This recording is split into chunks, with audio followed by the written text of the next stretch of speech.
We have all read in scriptures that we are a spark of the infinite. We are a divine child of the one common God. And Master used to give this allegory time and again about a gas burner. So he would say that, as gas comes in a large jet through the pipe of a gas burner, and then when it reaches the burner, there are many, many tiny holes in it. And the great jet forms tiny jets out of those little holes. Now, if we were to put certain chemicals on different parts of that burner, so some of the jets will get colored by red or green or blue or yellow, depending on the chemicals that we have poured there. And in fact, we can certain times introduce certain fragrances in the different colors. So here we will have a variety of colored jets with different colors, different fragrances, and anyone looking at the outset feels that these are separate identities and they have separate properties and appearances, and they cannot be one. But yet the underlying truth is that the source of all of that, those colored and multi-fragrant gases, is actually one sole jet of gas that is coming from below it. Now, similarly, we can take many such examples. For example, there are so many varieties of pottery products. There are flower vases, there are jugs, there are types of cutlery, the kind of bowls. And so all of these things are different in their name, they are different in their form, they are different in their function in this world. And yet the common essence of all of them is that one clay from which they have been made. Similarly, we can take the example of gold and ornaments. So although we may find that necklaces appear different from rings, appear different from bracelets, appear different from other ornaments, yet in a sense, all of them are made of the one gold. Now, just look around in your room.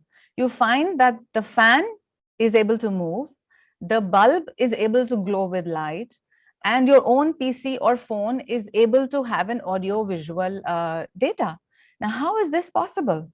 This is possible because there is one common power behind all of these, and that is electricity. Without that electricity, none of these things would function. And again, all of these functions appear different. Production of sound appears different than production of light, appears different than movement of the fan, and yet the cause is one common electricity.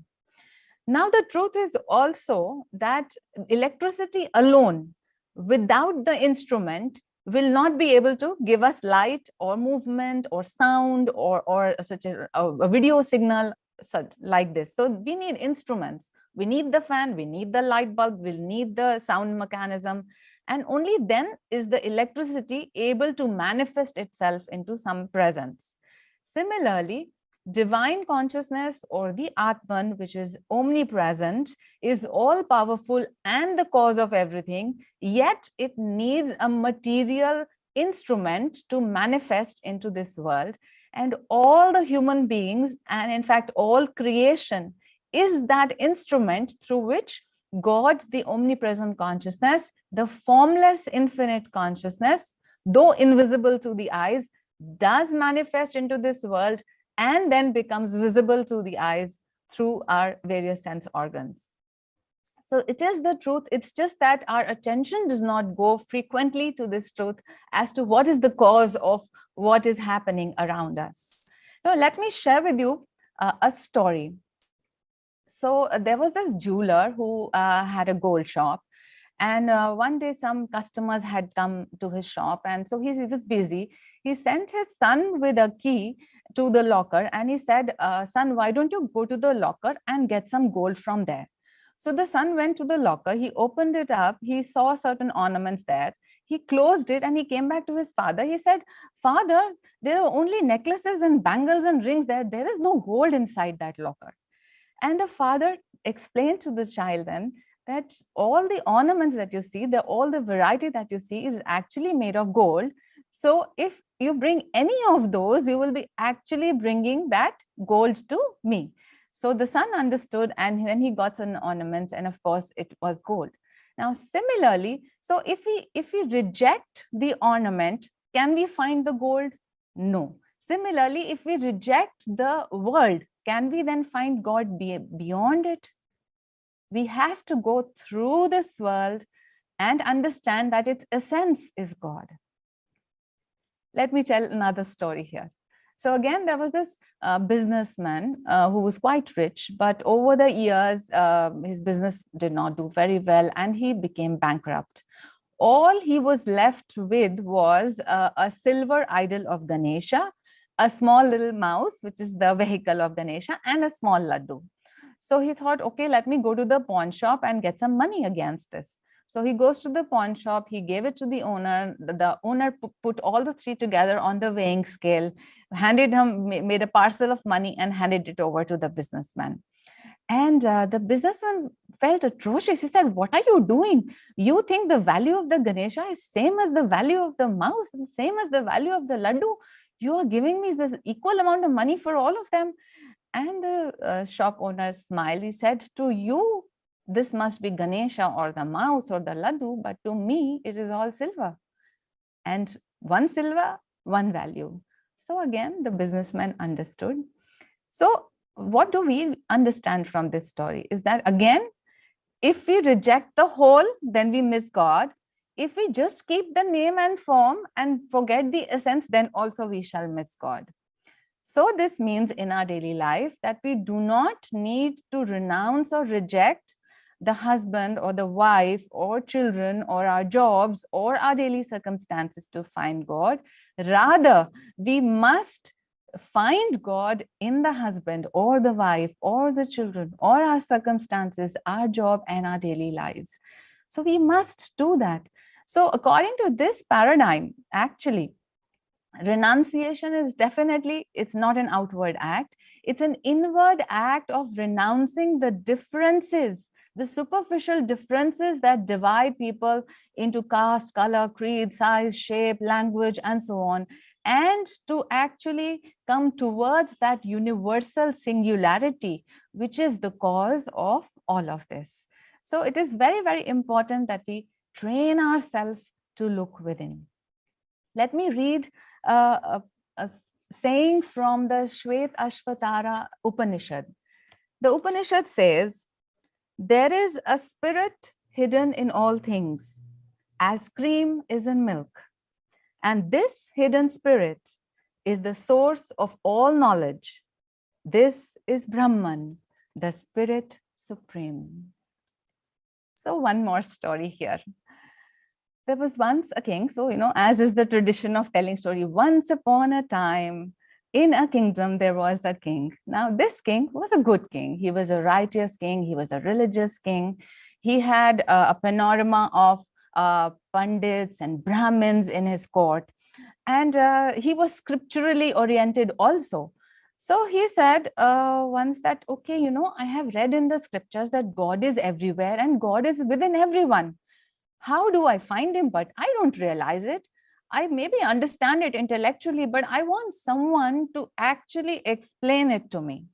So he asks all the Brahmins and the Pandits of the kingdom to explain him this fact that how it is possible that God is everywhere and in everyone. So all the Brahmins, they kind of take out their scriptural books, they bring out quotations from the scriptures and they try to explain, see, look, here it is written such and such, this book it is written such and such. But the king is not satisfied because intellectually he's already heard this statement and he wants to understand the essence, the truth of it within his heart.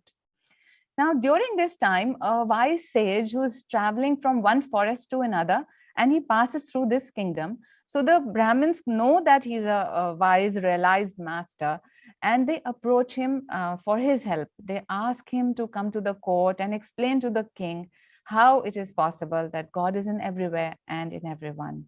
The sage says yes, and he is brought in the presence of the king to the court. So now he's standing there in front of the king and he asks one of the courtiers to get him a bowl of milk. So while the bowl of milk is being brought from the kitchen, the sage asks the king, says, okay, king, do you eat cream or malai? The king says, yes. Do you eat butter? The king says, yes. Do you eat ghee? The king says, yes. In the meantime, the bowl of milk is brought in the court in front of the sage. And the sage points out to the milk in front of the king and says, do you know that all of what you eat and you like is coming from this milk? Can you see it? So everybody's kind of, peeping into that bowl of milk that, oh, this is milk, but I cannot see the cream, I cannot see the butter, I cannot see the ghee. So the sage, he asks someone to actually light a small fire, and in a bowl that milk is kept, and as the milk boils, the cream rises up. Then he asks the courtiers to churn the cream, and when the cream is churned, the butter appears. And then when the butter is heated again, then clarified butter or ghee appears. And so the sage says, just like cream, butter, and ghee are all present in the milk, but are not visible to our eyes. But with a certain process, they can be brought out. Similarly, divinity is hidden in all of us, and it can be brought out by first boiling ourselves with tapasya, austerity, contemplation, introspection, and karma yoga. Then churning ourselves with bhakti, and then reheating ourselves with jnana and burning away the sense of separateness or the ego. And when all of this happens, then God in us is manifested. Divinity is within us. And finding God within us, we can find God everywhere. With this explanation, the king is satisfied. But the story stands separate, and our own realization stands a bit separate from it. And we too, just like the king, have this question: how is it possible? I know that God is everywhere. I've read it in all the teachings. But why is it that I don't recognize his presence, or why don't I realize that he is there? So there are many truths behind this. And the first cause which obstructs our understanding of the omnipresent God is, of course, the presence of Maya, which is also God created. And within Maya also, it is said there are 5 kleshas or obstacles that prohibit us from seeing and feeling that ultimate reality. What are these 5 kleshas? The first is avidya, or personal ignorance. So Maya is that cosmic ignorance that has been given by God. And then there is avidya, which is personal ignorance, means I do not know what the truth is. Then the second is asmita, the I-ness or the sense of separate existence that is present in creation. The third is rag. Rag means attachment. So it is our tendency that we get attached to things that we like, which give us a pleasant experience. We get attached to them and we want more of them, or we want more variety of that same thing. So that is called rag. The fourth is dvesha. Dvesha is aversion or dislike. So something which gives us pain, we start to dislike, and then we are averted towards it. We don't want to go in that direction. But this is a very, very problematic area, because sometimes we have a higher duty, a call of duty that we must do, even if we don't personally have a liking for it, yet it is our dharma to perform that. So this dvesha can cause and become an obstacle and prevent us from doing our dharma, and that would mean more and more karmic repository, that karma kosh starts to increase. So again, this is also an obstacle. And that is why most scriptures, in fact, all scriptures say that we must rise above our likes and dislikes. And the fifth obstacle that is talked about is abhinivesha. Abhinivesh is what? Clinging to bodily existence. So yes, we have entered into this world. We are souls, we are pure light. We are, through the instrument of the body and mind, we have entered into this world, but we forget who we are, and we think that the body and mind is the whole of it. And then we cling to it. We want to just hold on to it and not let go. So this is a major obstacle in understanding that we, the infinite soul, is not limited to the body and mind complex, and we as God are omnipresent. And that is why we need to go through the teachings of self-realization. Besides these 5 obstacles, there are other reasons why we are not able to realize God's omnipresence in daily life. And what are these? The very common sense things, actually. The first thing is, we want to see God through our senses. We want to see him through our eyes. We want to smell him. We want to listen to him. We want to taste him. We want to touch him. These are the data procuring devices that our bodily instrument has. And we think that we are going to grab God through these instruments. But the truth we know is that God is beyond the 5 senses. So we cannot go in that direction to find God. The other cause is that since we are born, we have conditioned to logically reason out everything. So we want to find God through our reasoning ability or through our intellect.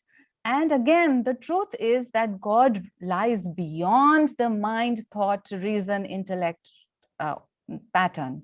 So we cannot find him, we cannot reason him through our mind.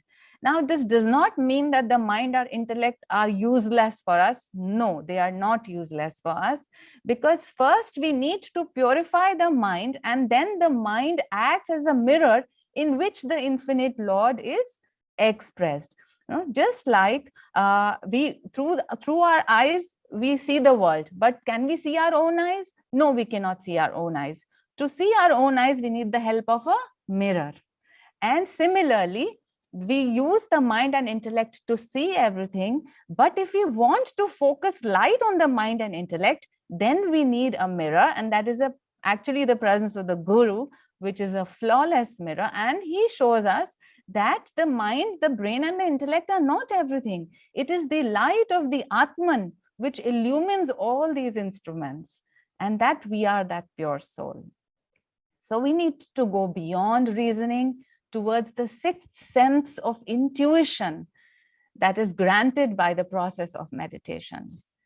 There is one more reason that we do not find God in daily life, is because, again, we have been conditioned in this bodily existence to see everything as an object, which is outside of us. So we want to find God as an object. The truth is, God is not the object. He is also the object, I would say, but majorly he is the subject himself. He is the observer, the seer, the experiencer. He is the divine witness. So he is pure awareness, formless witness consciousness. So he is the subject himself. He is you yourself. And therefore, because of our conditioning, we are unable to realize this simple basic truth. It is always available to us. We are always ourselves. We are always the Atman, but it is obscured by so many layers of the instruments of the body, the instruments of the mind, the kleshas that exist, then the delusory Maya.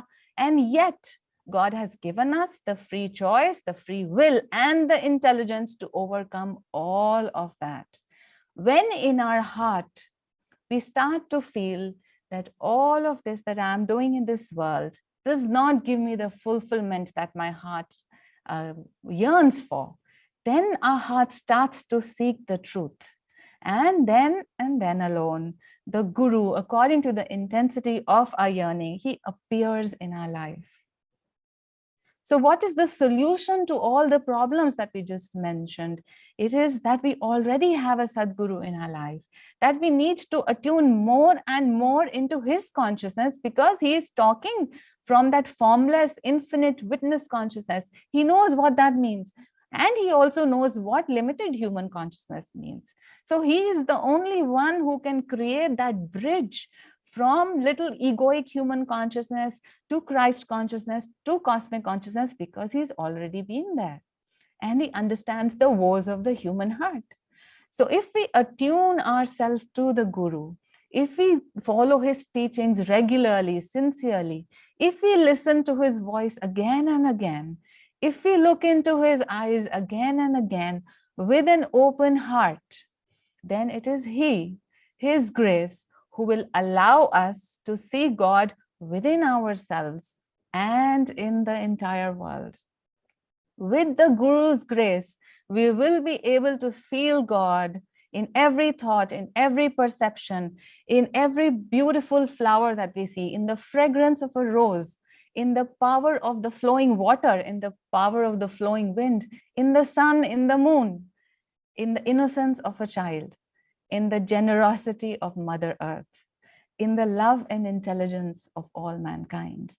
So with the power of the Guru, which is an omnipresent and omnipotent power, but just by attuning ourselves to that, we too can come to the realization that God is present everywhere, in everyone, and first and foremost, God is present within me. Now, there are certain, attitudes that we need to develop before this can become true for us. And what do you think would be these attitudes? The first is gratitude. The problem with us is that we are totally ungrateful and dissatisfied with the current situation of our life. We like certain people, we don't like certain people, we like certain situations, we don't like certain situations. Now that's the problem. Now the key to this, the solution is to be thankful for every person and every circumstance in your life. Thank God for all the loving relatives that you have.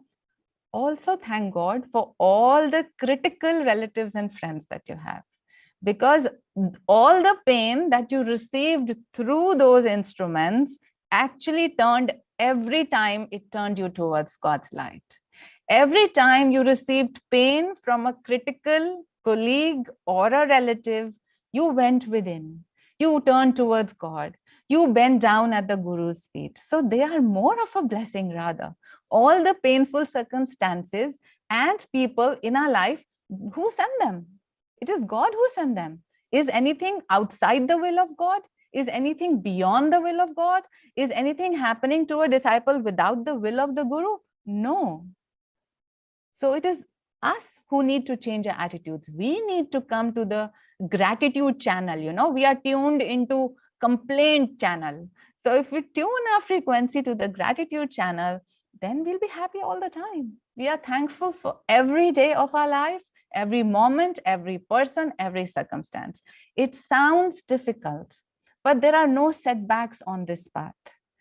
The setback may be temporary, that you are trying to be thankful, but then suddenly a situation arises where you kind of just crib about it and you complain. That may be temporary. Once you have convinced yourself that all is happening by the will of God and it is all for my best, for my freedom, for my enlightenment, then you will know that it is essential and easy rather to be thankful for everything that happens to us. So that is the first and foremost attitude. The second attitude that we need to develop is to do unto others what we want others to do unto us. This is very important, and we forget this very, very, very easily. So what does this mean? This means that instead of gossiping about others, being critical about others, and just talking behind their backs, it would be rather better if you could find and dwell only on the good in others. And regarding this, Nyaswami Jyotish and Devi would always give this example of a college scenario wherein there was a class in which every student was made to stand in the front, and the other students were made to list at least 3 good qualities about that person. How nice it would be if we, instead of looking at the dustbin of life, would rather look at the beauty of life. And every person, no matter who he or she is, has definitely some good qualities. So from today on, let us dwell on the goodness in others. And not only dwell on it, appreciate others. It's a very good heart-opening exercise that, sometimes you see a person and you think that, oh, he's looking nice, he's doing very good.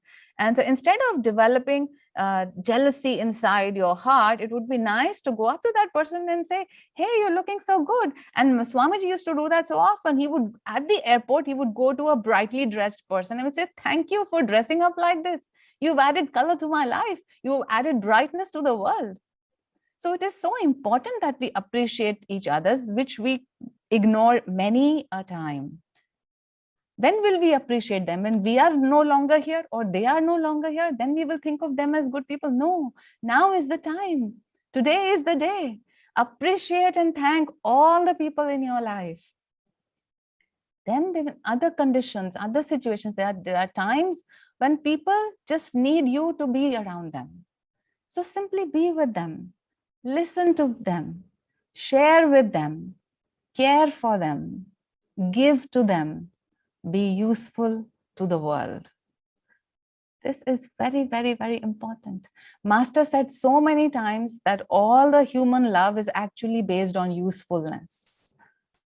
So if you want people to love you, be useful to them.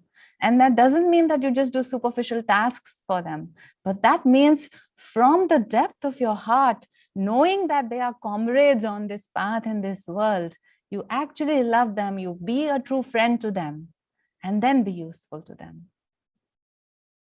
It's very, very, very important. Then usefulness also lies in sometimes developing a lot of patience, endurance, and fortitude. So that means, see, the more you're trying to work up towards God, the more Satan also starts to get activated in your life.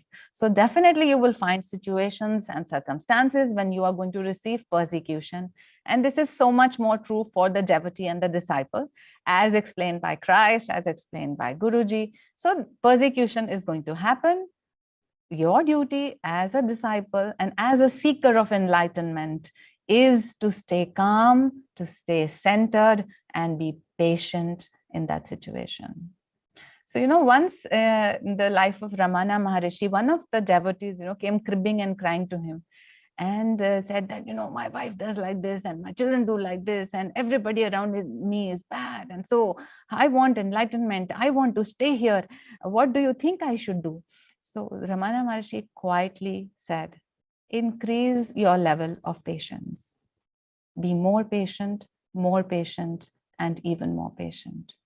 And similarly, Master has told us to be even-minded and calm under all types of circumstances. He said, your test is to remain unshaken at the center of crashing worlds.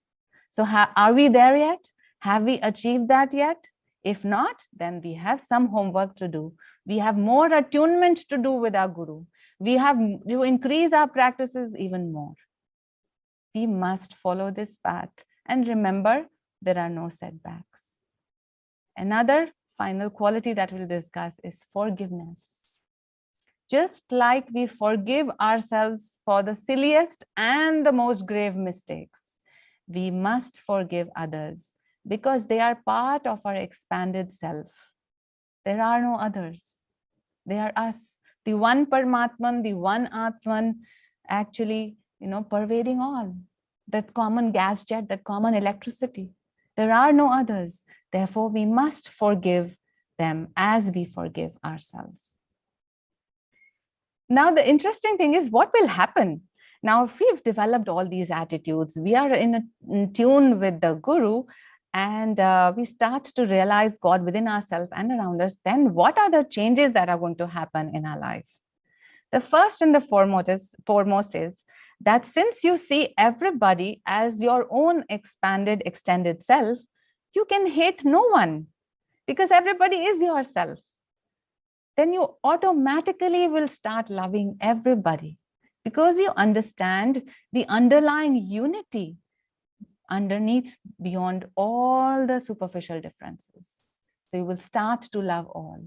And also, along with this, what will happen is you will stop fearing anybody. So you will move in the direction of fearlessness. Why? Because you don't feel the necessity of protecting your little separate ego. And fearlessness is deathlessness. It means, in a sense, it means enlightenment. The day you have no fear about anything, you're kind of enlightened. And then when you have no fear, when you have transcended your ego, what will happen? You will automatically transcend all the karma. Why? Because all karma is attached to the post of the little ego. When I think that I am the doer, then all the karma I do, all the response of that, all the reaction, all the fruit will come to me. But if I have transcended my separate existence, then even if a boulder was to be falling on me as a separate person, if the little I is not there, the boulder will still fall, but I will not be there, because I would have understood that this all is God's drama, and therefore I will transcend all pain. And what would that mean? That I will start living a fulfilled life. Even while in body, we will start to feel fulfilled and happy all the time. And our very life will become a blessing to others. We all want this, don't we?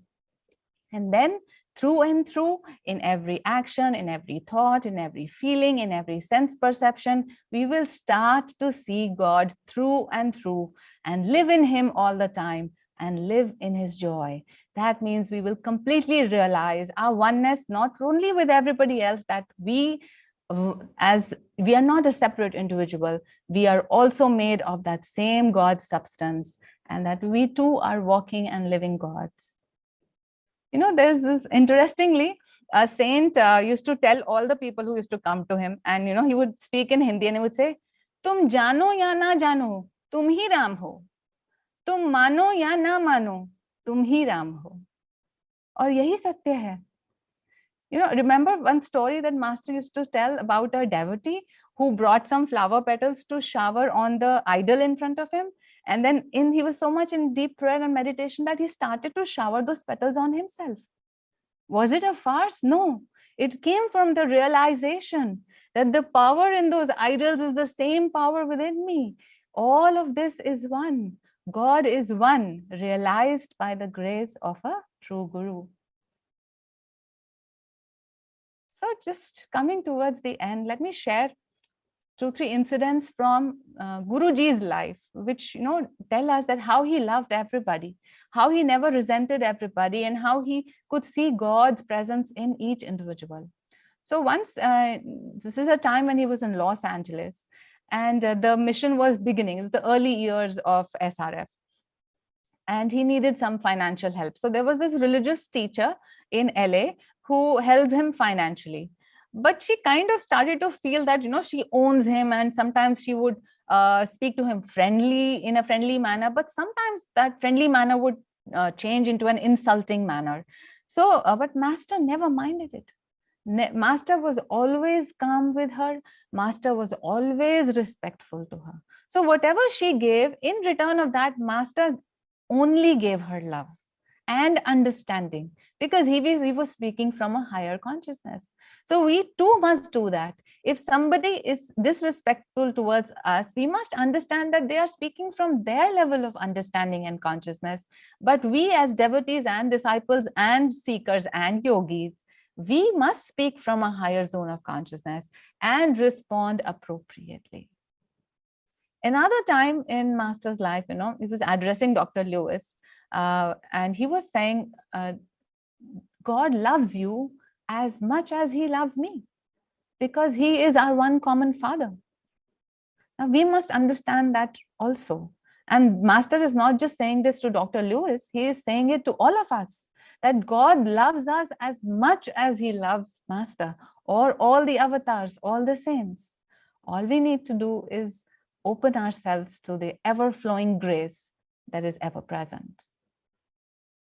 And one more incident that I remember reading is about when Master's legs were hurting, and because he had taken the karma of so many disciples. So there was a period of time when he could not walk, and people had to actually lift him into a car and out of the car. And he would, tell the disciples that, "Oh, you are so kind to me with all your attentions." And the disciples would say, "No, no, Master, it is you who is kind to us." And then Master would smilingly say, "God is helping God, and this is all God's cosmic drama." So when we live from that center of truth, we also understand this. And it is our duty to do that. And consciously understanding that why we are not able to see God, because of the senses, the mind, the obstacles, and consciously with the help of the Guru, trying to transcend all these difficulties by developing the right attitudes, by doing the right techniques with a loving heart and an open mind, we shall be there.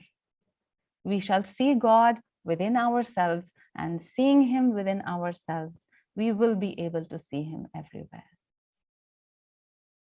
So let us end, dear friends, with this verse, which is commonly known to people. And the meaning of this verse is this basically is from an Upanishad, and it relates the relation of the Atman with the Paramatman. And it says that from the whole and perfect Paramatman has come the whole and perfect Atman, and it is one and the same. And this is all one whole complete.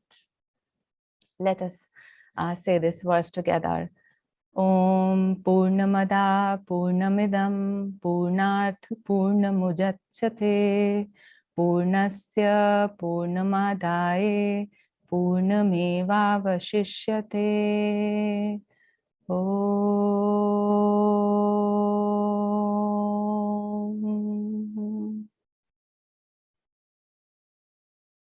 From this zone of prayer and meditation, and feeling the presence of God within us, let us share the power of these wonderful teachings with all souls everywhere. Pray with me. Divine Mother, Thou art omnipresent. Thou art in all Thy children. Manifest Thy healing presence in all bodies, all minds, and all souls. Let's rub our hands together. Send out healing from our heart, from our spiritual life, from our hands by chanting 3 Oms. Om.